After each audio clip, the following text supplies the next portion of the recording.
Hello, today I'm going to be talking about how two different newspapers, the Morning Star and Le Canard Enchaîné, reacted to the Palestinian genocide after the ceasefire.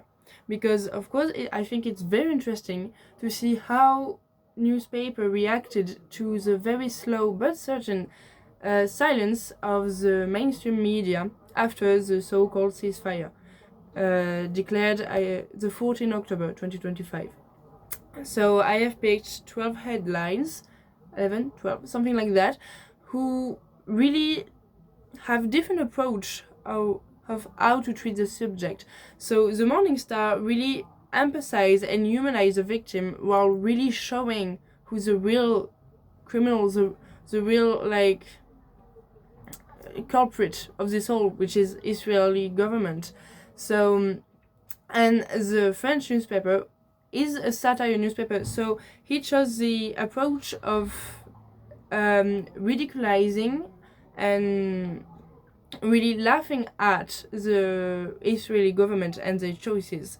So, for example, we have, I'm bringing the newspaper. For the Morning Star, we have grandmother and grandson burned to death in tent fire as Gazans struggle to survive winter conditions in wake of Israel genocidal war. And in the French newspaper, we have Bibi Netanyahu explose le Proche-Orient, which is Bibi Netanyahu explode the Middle East. So really, this article was to show how Israel doesn't bomb only Palestine but also different countries. We also have Itamar Ben-Gvir, ministre de la poudre et des allumettes, which is a way of showing that the minister of Netanyahu are really here just for the show, and the only prime thing that they do is genocide against Gazan people. And also, I like to talk about two headlines that really retain my attention, which is Que la joie demeure, which is the headline chosen to talk about the announcement of the ceasefire, and A War Without Headlines, which is of the 17th January 2026, so really after the ceasefire, but still talk about that. So, Que la joie demeure, which means so that the joy stays, really make the public questioning. This is Le Canard Enchaîné, and the headline doesn't say anything about what is talked about in this article. So it piqued the interest, and it really shows that we already know what's going on.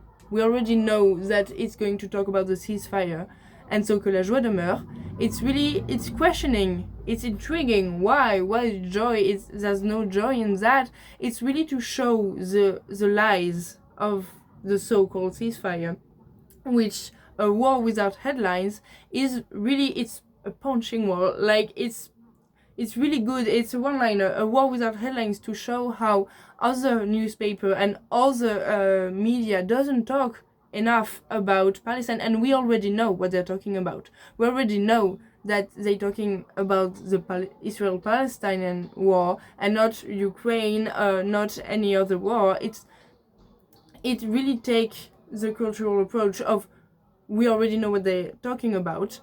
Also, something that I like to point out is how they use the word ceasefire in the Morning Star.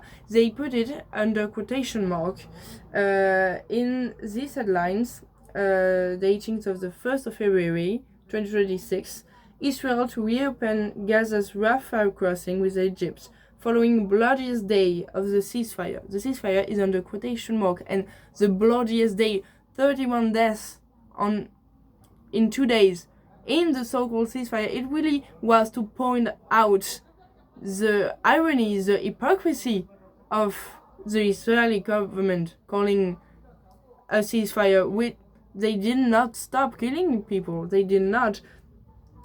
We have a few of the headlines who are just trying to humanize the victim and to point out the atrocity of what Israel is doing in Palestine. And the French one is more of making fun of the lies, making fun of the government who is trying to to lie to us every day about what's going on right there. So I think it's very interesting.